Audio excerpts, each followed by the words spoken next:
ওমা জাআলনা লিবাশারিম মিন ক্বাবলিকাল খুলদ। আমার আল্লাহ বলেন, নবী হে, আপনার আগে যারা পৃথিবীর মাটিতে এসেছিল আমি আল্লাহ কাউকে চিরস্থায়ী করে পাঠাই নাই। নবী গো, যারাই পৃথিবীর মাটিতে এসেছিল তাদেরকে এক এক করে বিদায় নিতে হয়েছে। আল্লাহ বলেন, নবী গো, আফা ইম্মিতা, আপনাকে মরে যেতে হবে। আল্লাহ বলেন, নবী গো, আপনাকেও মরে যেতে হবে। আমার নবী শ্রেষ্ঠ হওয়ার পরেও দুনিয়াতে চিরস্থায়ী বাঁচতে পারেন নাই, তিনাকেও দুনিয়া থেকে বিদায় নিতে হয়েছে। আল্লাহ বলেন, নবী গো, আপনাকে যদি বিদায় নিতে হয় তাহলে কি আপনার উম্মত মনে করছে তারা চিরস্থায়ী দুনিয়াতে থাকবে? নবী গো, আপনি তাদেরকে জানিয়ে দিন, কুল্লু নাফসিন যায়িকাতুল মাউত, মওতের হাতে গ্রেফতার হতে হবে। হঠাৎ করে তোমার একদিন এমন হবে মওতের হাতে তুমি গ্রেফতার হবে। ডাক্তার মশাই সেদিন হয় নিরুপায়, কবে তবু ভাই বন্ধু মাতাও পেতায়, শেষে দেখা করে নাও সবে একবার, নারী ডুবি গেলে রোগী বাঁচিবে না আর। আত্মীয় স্বজন যাবে কথা শুনিয়া, হুলস্থুল পাকাইবে কাঁদিয়া কাঁদিয়া। যমদূত আজরাইল শেষে সময়, কবে রে আদম সন্তান চিনো কি আমায়? এখনই তোমায় আমি পরাবো কাফন, একা করে অন্ধকারে করাবো শয়ন। এখনই তোমার বংশে এতিমি বানাবো, বিষয় সম্পত্তি সব অন্যকে দানিব। এখনই গৃহহীন বধ বিধবা যে হবে, পিতা মাতা তোর শোক সাগরে ডুবিবে। সমগ্র জগৎ মিলে করলে উদ্ধার, তবু মোর হাতে তোর নাই নিস্তার। আল্লাহ বলেন, বান্দারে, পৃথিবীর মাটিতে এসেছ মানে পৃথিবী থেকে বিদায় নিতে হবে। আইনামা তাকুনু ইদরিকুমুল মাউত। আল্লাহ বলেন, বান্দারে, মওতের হাত থেকে তুমি কোথায় পালাবে? যদি তুমি সুদৃঢ় প্রাচীরের মধ্যে লুকিয়ে থাকো রে বান্দা, অথবা সীসা ডালা প্রাচীরের মধ্যে লুকিয়ে থাকো, এর নবীর উম্মতের দল মওতের হাত থেকে বাঁচার জন্য যদি পৃথিবীর শ্রেষ্ঠ হসপিটালে লুকিয়ে থাকো অথবা শ্রেষ্ঠ ডক্টরের কাছে লুকিয়ে থাকো, তারপরেও বাঁচতে পারবি না, পারবে না, পারবে না। যখন তোমার সময় হবে রে, যে অবস্থায় থাকো না কেন, মালাকুল মউত লব্বাইক বলে হাজির হবে। হবে না? হবে না ভাই? অবশ্যই হবে। আমাদের চোখের সামনে দেখলাম আমাদের মা নাই চলে গেল, আমাদের আব্বুকে দেখলাম চলে গেল, আমাদের এলাকার দামি মানুষ চলে গেল, ভাই বেরাদার চলে গেল। এমন একটা দিন আসবে আমাদেরকেও চলে যেতে হবে। মওতের হাত থেকে কেউ রেহাই পায়নি, পাবে না, পেতেও পারে না। এবারে আপনারা বলেন, মরতে হবে এটা আমরা সবাই জানি, সবাই মানি, সবাই বিশ্বাস করি। পৃথিবীর মাটিতে ৪৫০০ ধর্ম আছে, প্রায় ৪৫০০ ধর্মের মানুষের মধ্যে অন্য বিষয়ে ইখতিলাফ মতনৈক্য থাকলেও মরতে হবে এ বিষয়ে কোনো মতনৈক্য নয়। আছে নাকি ভাই? কথা বলেন, আছে? নেই, মরতেই হবে এটা আমরা সবাই জানি। এবার আপনারা বলেন তো, মরবো কবে এটা কি আমরা জানি? কথা বলেন না গো একটু। আমি এই মাসেরই বাংলাদেশে প্রায় 20 দিন ছিলাম, 22টা প্রোগ্রাম করেছি। তো বাংলাদেশের শ্রোতাদের সামনে কথা বলে মজা পাওয়া যায়। কেন জানেন? কারণ বাংলাদেশের শ্রোতারা কথার অ্যান্সার দেয় ভালো, একটু উত্তর করে। তো আপনারা একটু বলেন না ভাই, আমার সঙ্গে কথা বলেন, তাহলে আমি আপনাকে কিছু বোঝাচ্ছি, এটা বুঝতে পারবো। আমরা মরবো কবে এটা কি আমাদের জানা আছে? জানা নেই।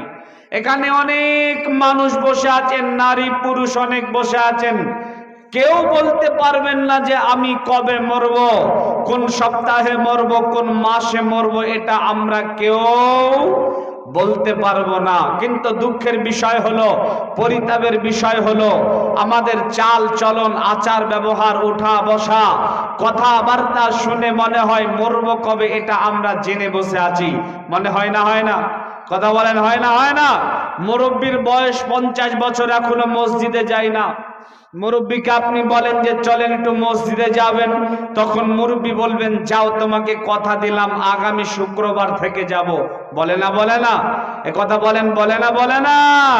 ছেলেটার 25 বছর বয়স, এখনো পর্যন্ত মসজিদে যেতে পারলো না।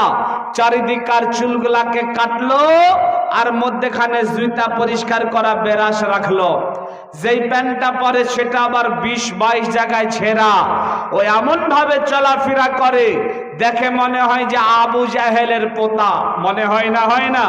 এই ছেলেকে বলেন যে চলে একটু মসজিদে যাওয়া, তখন এই ছেলে বলবে বয়স এখন আমার 25, এখন কি আমার মসজিদে যাওয়ার সময়?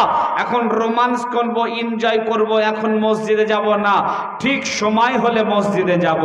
এখন আমার মায়েরা, বোনেরা, যুবতী নারী পর্দা করে না, বেপর্দায় চলাফেরা করে। এই বোনকে বলেন, এই মহিলাকে বলেন যে একটু পর্দা কর, তখন সে বলবে আমার এখন যুবতী বয়স, আমার এখন কি পর্দা করার বয়স? যখন আমার বয়স হবে ঠিক পর্দা করব। মুখে দাড়ি রাখতে পারিনি আমরা অনেক আছি এখানে পুরুষ মানুষ, যদি বলেন মুখের দাড়িটা রেখে দেন, তখন বলবে ঠিক টাইম হলে রাখবো। তো বন্ধু, আমার প্রশ্ন হচ্ছে, মুরব্বী আপনি যে বললেন আগামী জুমা থেকে মসজিদে যাব, তো আগামী জুমা পর্যন্ত বাঁচবেন এই গ্যারেন্টি কোথা পেলেন? যুবক, তুমি যে বললে যে বয়স যখন হবে তখন পরিবর্তন হব, তো কবে তোমার বয়স, কদিন তুমি বাঁচবে, কোন সময় পর্যন্ত তুমি বাঁচবে, এই গ্যারেন্টি কোথা পেলে? মালাকুল মাউতের সঙ্গে কি কথা হয়, নাকি তার কোনো কন্ট্রাক্ট নাম্বার আছে? থাকলে দাও, আমরাও কথা বলবো।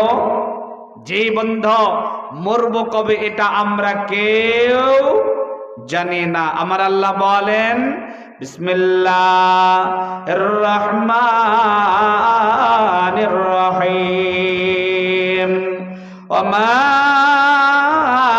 তাদরি নাফসুম মাযা তাকসিবু গাদা, ওমা তাদরি নাফসুম বিআইয়ি আরজিন তামুত।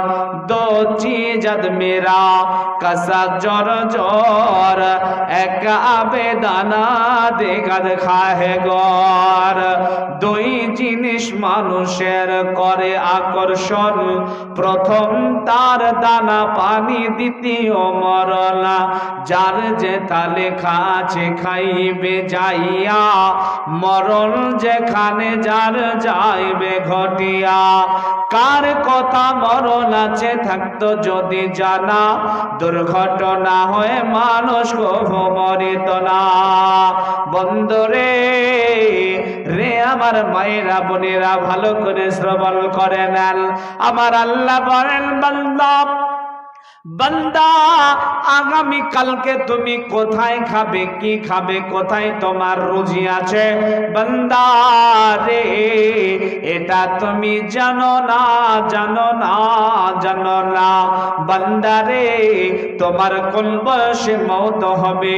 শৈশবে হবে নাকি কৈশোরে হবে? যৌবনে হবে নাকি বার্ধক্যে হবে? রাস্তাতে হবে নাকি ট্রাকের নিচে হবে? হসপিটালের বেডে হবে নাকি নিজ বাসভবনে হবে? বান্দা রে, এটা তুমি জানো না, আমি আল্লাহ জানি। অতএব যেই বিষয় আমাদের জানা নেই এটাকে দূরে মনে করলে চলবে না। যে কোনো সময় মওত চলে আসতে পারে, আজরাইল মালাকুল মউত এসে উপস্থিত হতে পারে। এর নবীর উম্মতের দলেরা, আল্লাহর গোলামেরা, যারা মওতকে দূরে মনে করেছেন, যারা ভেবেছেন এখনো মরব না, এখনো সময় আছে, ভালো করে শ্রবণ করে নেন। বিশ্বনবী জনাবি মুহাম্মদুর রাসূলুল্লাহ সাল্লাল্লাহু আলাইহি ওয়াসাল্লাম নবী আমার মওতটাকে কত নিকটে মনে করতে বলেছেন। ইবনে ওমর রাদিয়াল্লাহু তাআলা আনহু বলেন, আখাজা রাসূলুল্লাহ সাল্লাল্লাহু আলাইহি ওয়াসাল্লাম বিবাজিল জাসাদিন। এ নবীর উম্মতের দল, আল্লাহর গোলামেরা, ভালো করে বোঝার চেষ্টা করেন। ইবনে ওমর রাদিয়াল্লাহু তাআলা আনহু বলছেন, কোন একদিন বিশ্ব নবী, দয়ার নবী, মায়ার নবী জনাবি মুহাম্মদুর রাসূলুল্লাহ সাল্লাল্লাহু আলাইহি ওয়াসাল্লাম নবীজি আমার নিকটে এলেন। আসার পরে আমার শরীরের কোনো একটা জায়গাতে হাত রাখলেন। ইবনে ওমর বলছেন, আল্লাহর নবী আমার শরীরের কোনো একটা জায়গাতে হাত রাখার পরে বলছেন, ইবনে ওমর কুন ফিদ দুনিয়া কান্নাকা গরীবুন আও আবিরু সাবিলিন। ইবনে ওমর রে, যতদিন তুমি পৃথিবীর মাটিতে বাঁচবে তুমি নিজেকে মুসাফির মনে করবে। একটা মুসাফির তার সফরটাকে যেমন মনে করে আর সফরটাকে যেমনি করে কাটায়, ইবনে ওমর তুমি তোমার জিন্দেগির দুনিয়াটাকে ওই রকম মনে করবে। ওয়াগুদ্দা নাফসাকা মিন আহলিল কবর, আর সদা সর্বদা নিজেকে কবরবাসী মনে করবে। অতএব বন্ধুরে, মওতকে দূরে মনে করা চলবে না, চলবে না, চলবে না। সদা সর্বদা নিজেকে কবরবাসী মনে করতে হবে। আল্লাহর নবী যখন হযরত ইবনে ওমর রাদিয়াল্লাহু তাআলা আনহুকে এই রকম করে বললেন, তখন ইবনে ওমর তার ছেলেদেরকে ডাকলেন। ডাকার পরে বলছেন, বেটা রে, ইজা আমসাইতা ফালা তানতাজিরিস সাবাহা ওয়া ইজা আসবাহাত ফালা তানতাজিরিল মাসাহা। ইবনে ওমর বলছেন, বেটা শোনো, যদি তুমি সকাল পেয়ে যাও তাহলে সন্ধ্যার আশা করবে না, আর যদি সন্ধ্যা পেয়ে যাও তাহলে সকালের আশা করবে না। বন্ধুরে, তুমি সকাল বেলায় উঠে পূর্ব দিকের সূর্যটাকে দেখেছ, এর মানে পশ্চিম গগনে সূর্যটা ডুববে, এটা দেখতে পাবো, এটা আশা করা যাবে না। মওতকে এত নিকটে মনে করতে হবে। আবার পশ্চিম দিকে সূর্যটা ডুবতে দেখেছ, এর মানে সকাল পর্যন্ত বাজবে, আর সূর্যটাকে আবার পূর্ব দিকে উঠতে দেখবে, এটা মনে করবে না। যে কোনো সময়, যে কোনো সময় মালাকুল মওত আমাদের কাছে উপস্থিত হয়ে যাবে। মাছরাঙা উড়িতেছে উপরে তোমার, কখন কদিয়া পরে ঠিক নাহি তারা। মাছরাঙা মাছ যেমন ধরে নিয়ে যায়, সাথী মাছ যত থাকে কোথাকে পালায়, ওই দিকে নিয়ে গিয়ে গাছের উপরে ডালেতে আছাড় মেরে খায় পেট ভরে। ওই মতো আজরাইল আসিবে ধরাতে, লোকাইয়ে আছে তুমি পাও না দেখিতে। ওই মতো আজরাইল তোমাকে ধরিয়া কবরের মধ্যে কাল খাইবে বসিয়া। যখন তোমার জাল কবজ করিবে, আত্মীয় স্বজন সব দূরেতে পালাবে। অতএব ভাইজান গো আমার, মওত মওতকে কখনোই দূরে মনে করবেন না, যে কোনো সময় মওত চলে আসতে পারে। কত নামাজিকে দেখলাম রে ভাই, নামাজ পড়তে পড়তে সাজদাতে গেছে, কিন্তু আর সাজদা থেকে মাথা উঠাতে পারেনি, লাশ হয়ে উঠেছে। কত বক্তার ইতিহাস শুনলাম, জলসার স্টেজে উঠেছে, জলসা করবে বলে, কিন্তু লাশ হয়ে নেমে গেছে। কত সাংবাদিককে দেখলাম, সংবাদ পড়তে পড়তে ক্যামেরার সামনে মৃত্যুবরণ করেছে। কত যুবকের ইতিহাস জানা, মা বাবাকে বলেছে বাইরে গেলাম কাজ করব, টাকা রোজগার করব, কিন্তু সন্তান আর মায়ের কাছে আসে নাই, সন্তান আর বাবার কাছে আসে নাই, লাশটা ফেরত এসেছে। কত ডক্টরের ইতিহাস জানা, অপারেশন থিয়েটার থেকে রোগীকে বাঁচাবে কি নিজেই লাশ হয়ে গেছে।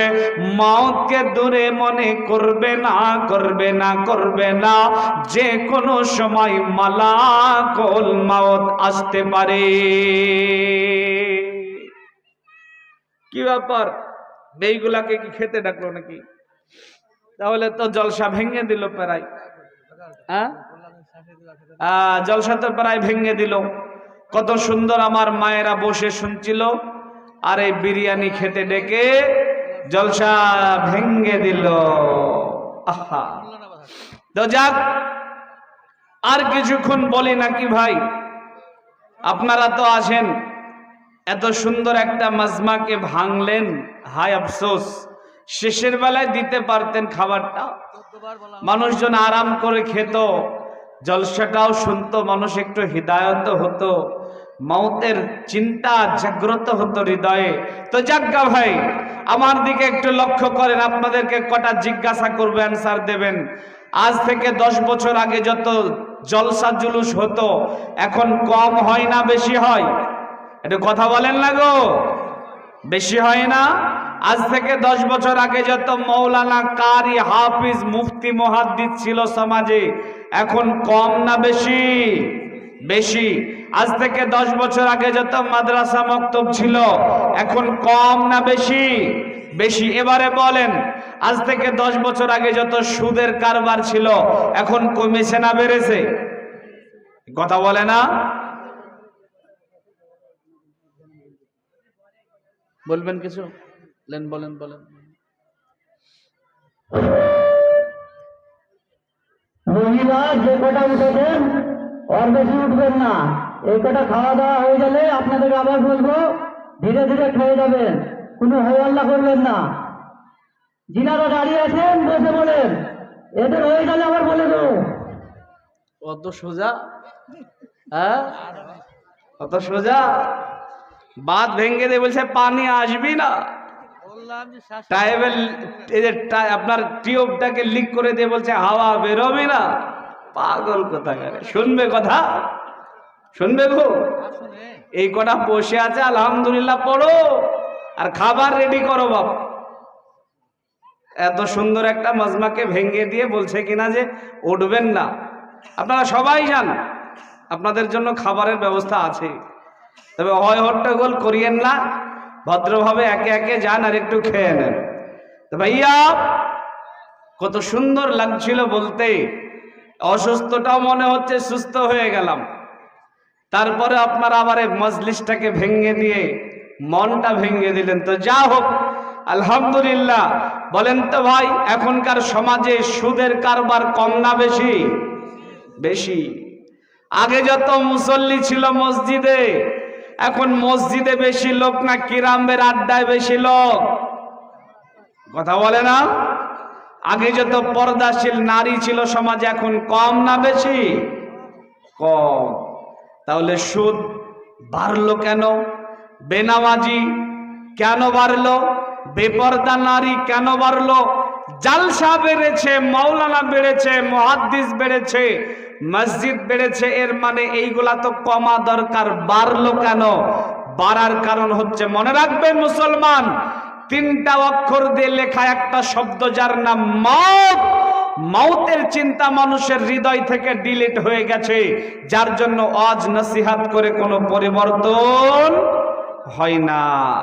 যার জন্য আমাদের হৃদয় যদি মাউতের চিন্তা একটু জাগ্রত করি, তাহলে আমরা ইনশাআল্লাহ পরিবর্তন হব।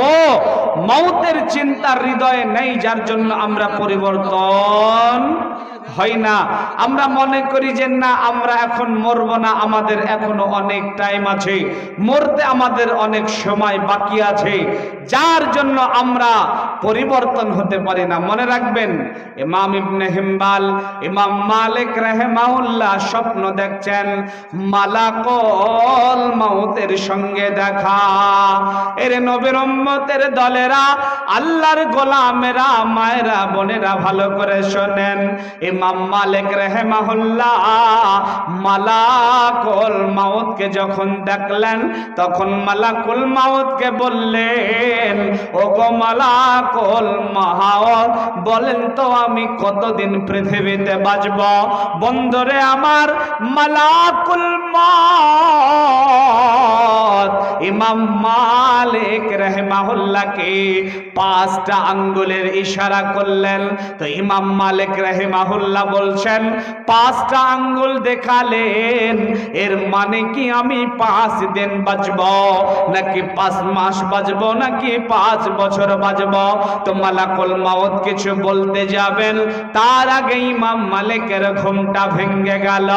ইমাম মালিক রাহিমাহুল্লাহ রাত্রিটা তিনি চিন্তায় কাটালেন। সকালবেলাতে ওঠে সেই জামানার একজন বিখ্যাত ইমাম, ইমাম ইবনে সিরিনের কাছে চলে গেলেন।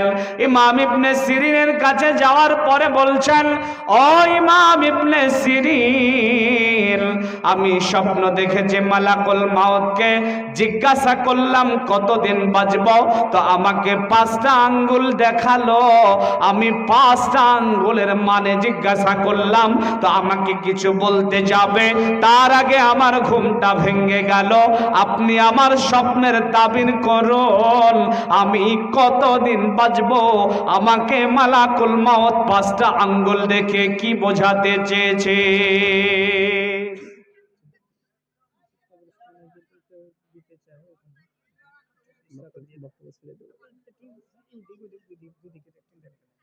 যা ভাইয়ান, তো ইমাম মালিক রাহিমাহুল্লাহ তিনি যখন এই স্বপ্নের কথা ইমাম ইবনে সিরিনকে জিজ্ঞাসা করলেন, তখন ইমাম ইবনে সিরিন বলছেন, ইমাম মালিক শোনেন, আপনাকে মালাকুল মাউত 5টা আঙ্গুল দেখিয়ে কি বোঝাতে চেয়েছেন? আর নবীর উম্মতের দলেরা, আল্লাহর গোলামেরা খুব ভালো করে বোঝার চেষ্টা করেন। যারা পৃথিবীতে পাপের জগতে হাবুডুবু খাচ্ছেন, যারা মনে করছেন যে এখনো সময় হয়নি, ঠিক সময় হলে পরিবর্তন হয়ে যাব, তারা ভালো করে শোনেন ইমাম ইবনে সিরিন ইমাম মালিক রাহিমাহুল্লাহকে কি বলছেন। ইমাম ইবনে সিরিন বলছেন, ইমাম মালিক শোনেন, আপনাকে মালাকুল মাউত 5টা আঙ্গুল দেখে কি বোঝাতে চেয়েছেন? ইমাম ইবনে সিরিন বলছেন, ইমাম মালিক শোনেন, আসমানের উপরে, জমিনের উপরে এমন কেউ নেই যে 5টা বিষয়ে ইলম রাখে। তার 1 নাম্বার হলো কিয়ামত কবে হবে, 2 নাম্বার হলো বৃষ্টি কবে হবে, 3 নাম্বার হলো মায়ের পেটে কি সন্তান আছে, আর 4 নাম্বার হলো আগামী কালকে কে কোথায় কি রুজি খাবে, 5 নাম্বার হলো কার কখন মওত হবে। আপনাকে মালাকুল মওত এই 5টা আঙ্গুল দেখে 5টা বিষয় বলতে চেয়েছেন যে আপনার কবে মওত হবে, এটা মালাকুল মওত জানে না। এরে দুনিয়ার প্রেমে পাগল হয়ে যাওয়া মানুষেরা মালাকুল মওত, আল্লাহ যাকে জান কবজ করার জিম্মা দিয়ে রেখেছেন, এই মালাকুল মাউত জানে না যে আপনার কখন মাউত হবে, কোন বয়সে আপনাকে মরতে হবে। মালাকুল মাউত যদি না জানে তাহলে আমরা কেমন করে ভাবতে পারি যে আমরা এখনো অনেক দিন পৃথিবীতে বাঁচব?